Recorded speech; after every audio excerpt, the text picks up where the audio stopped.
और एक और मैनेजमेंट को शामिल कर लेते हैं। कंटेनर कॉर्प, इस कंपनी ने भी अपने नतीजे घोषित किए। चेयरमैन और एमडी वी कल्याण राम हमारे साथ इस वक्त मौजूद हैं नतीजों पर और ज़्यादा चर्चा करने के लिए। कल्याण जी, बहुत बहुत शुक्रिया समय देने के लिए अपना। सबसे पहले दर्शकों को आपके नतीजे बता देते हैं। अगर आय में देखें तो वहाँ पर सालाना आधार पर 5% की ग्रोथ देखी गई है। कामकाजी मुनाफे में शानदार ग्रोथ इस बार देखी गई, 112% की ग्रोथ वहाँ थी। एक मार्जिन में देखेंगे तो 10% से बढ़कर 20% इस बार कंपनी ने पोस्ट किए हैं और मुनाफे में भी करीब करीब 900% से के आसपास की ग्रोथ देखी गई है। तो ये कुछ आंकड़े हैं कंपनी के, एक एक करके इन पर बात कर लेते हैं। मिस्टर कल्याण, ये जो नतीजे आए हैं इस बार, हमने देखा कि आपके मार्जिन में मुनाफे के फ्रंट पर काफ़ी एक अच्छी ग्रोथ देखी गई। छोटे बेस का फ़ायदा मिला है इस बार या फिर और काफ़ी सारे फैक्टर्स थे जिसकी वजह से ये ग्रोथ देखी गई है? देखिए, कंपनी का कामकाज बहुत अच्छा हुआ था इस साल में। हम लोग का रिकॉर्ड टर्नओवर मिला है हमको, सब में ग्रोथ है, डोमेस्टिक में ग्रोथ है, डोमेस्टिक एग्जिम में डबल स्टैक ट्रेन्स में ग्रोथ है, तो उसमें मार्जिन अच्छा रहता है। उसमें डीएफसी ऑपरेशन आने के बाद हम लोग का काफ़ी एडवांटेज मिला और थोड़ा सा रोड से रेल में ट्रैफिक डाइवर्ट भी हुआ है इस सेक्टर में, दिल्ली मुंद्रा सेक्टर में। और हम लोग कास्ट का जो है, जो उसमें सेविंग्स भी किया था, ऑपरेशनल इम्प्रूवमेंट लाया है। So all these factors put together ये जो मार्जिन्स इम्प्रूव हुआ है, ओवरऑल मार्जिन्स इंक्रीज्ड और because the turnover increased the profit increased. ये तो जो 100% ग्रोथ आया है पैट में, ये because of the low base. Definitely last year because it's a low base, PAT increased by 100%.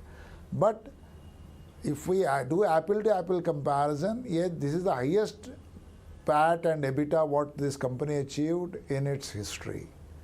Because हम लोग का LLF बढ़ने का बाद भी हम लोग का PAT जो है 1000 करोड़ के ऊपर आ गए इस साल में, तो ये काफ़ी अच्छा रहा। ये मतलब हम यदि इसको देखें पिछले 10 साल का रिजल्ट्स देखने से ये बेहतर, बहुत बेहतर रिजल्ट है कांकार का। बिल्कुल। तो मिस्टर कल्याण, हम ये भी समझना चाहेंगे कि फिर इस बार के जो नंबर्स आए हैं, आप बोल रहे हो काफ़ी हाईएस्ट लेवल, एक रिकॉर्ड लेवल इस तिमाही देखने को मिले। निवेशक यही जानना चाहेंगे कि ये जो आंकड़े इस तिमाही दिखाई दे रहे हैं वो कितने सस्टेनेबल हैं आने वाले क्वार्टर में के लिए? क्या ये ऐसे ही बरकरार रहेंगे? क्योंकि हम देख रहे हैं कि रॉ मटेरियल कॉस्ट भी बढ़ रहा है, इन्फ्लेशनरी प्रेशर भी आ ही रहा है, जिससे तमाम कॉर्पोरेट सेक्टर को जूझना पड़ रहा है इस वक्त। तो ये जो लेवल्स इस बार देख रहे हैं, ये कितने सस्टेनेबल हैं? देखिए, हम लोग तो लॉजिस्टिक्स इंडस्ट्री में है, हम लोग सर्विस इंडस्ट्री, तो हम लोग का कास्ट ऑफ ऑपरेशन में हाँ जो कास्ट थोड़ा बहुत बढ़ रहा है बिकॉज डीजल पेट्रोल का कास्ट बढ़ रहा है, तो that is we will pass it on and we will adjust something.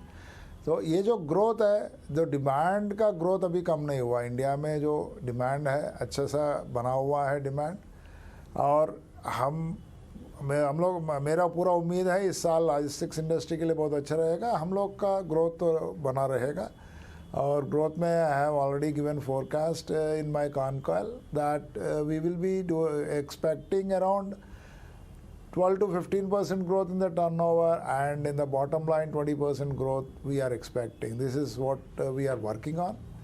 ये ग्रोथ रहेगा, so आगे और आगे बढ़ेंगे हम लोग। चलिए, एक आखिरी सवाल। अभी सरकार ने हाल ही में जो एक्साइज ड्यूटी कम किया है फ्यूल में, काफ़ी सारे इंडस्ट्रीज़ काफ़ी एंकरेज है, काफ़ी स्वागत किया गया इस फैसले का।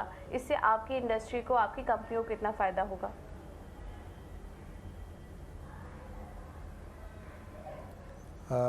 मतलब इसमें डायरेक्ट फ़ायदा तो हम लोग को इसमें कुछ होता नहीं है, बिकॉज हम लोग mostly we are rail based transporting.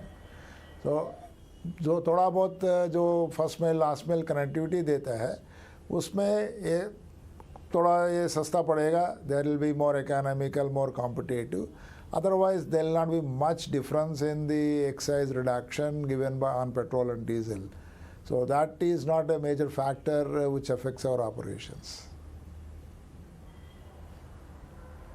Alright sir, बहुत बहुत शुक्रिया समय देने के लिए। और अपने नतीजों पर और आगे के Thank ग्रोथ you. प्लान्स पर हमसे चर्चा करने के लिए। तो ये थे कंपनी के मैनेजमेंट वी कल्याण राम, जो कि हमसे नतीजों पर बात करते थे। स्टॉक देखेंगे इस वक्त तो करीब 1% की कमजोरी के साथ कारोबार कर रहा है, लेकिन कंपनी काफ़ी कॉन्फिडेंट है कि इस बार जो ग्रोथ दिखी है वो आने वाले क्वार्टर्स में भी बरकरार रहेगी। एक बार एक इस पर टेक्निकल राय ले लेते हैं। मानस, आपसे कंटेनर कॉर्प पे सवाल होगा। अभी आपने यहाँ पर लोअर टॉप लोअर बॉटम्स बन रहे हैं, 200 डे मूविंग एवरेज के नीचे ट्रेड कर रहा है, 20 डे मूविंग एवरेज पे रेजिस्टेंस दिखता है। तो जो बेसिक स्ट्रक्चर है वो वीक है, लेकिन अहम ये है कि 550 के लेवल जब ब्रेक होंगे तभी आपको अब बड़ी गिरावट देखने को मिलेगी। ऑलरेडी स्टॉक करेक्ट हो चुका है 700 रुपए से लेकर 550 तक, तो अब बड़ी गिरावट की आप उम्मीद तभी करेंगे जब 550 के नीचे निकले, लेकिन खरीदारी तभी करेंगे जब आपको ऊपर की तरफ कंफर्मेशन मिले। अगर 620 के ऊपर की क्लोजिंग देखने को मिले तभी यहाँ पर खरीदारी करनी चाहिए। ठीक है।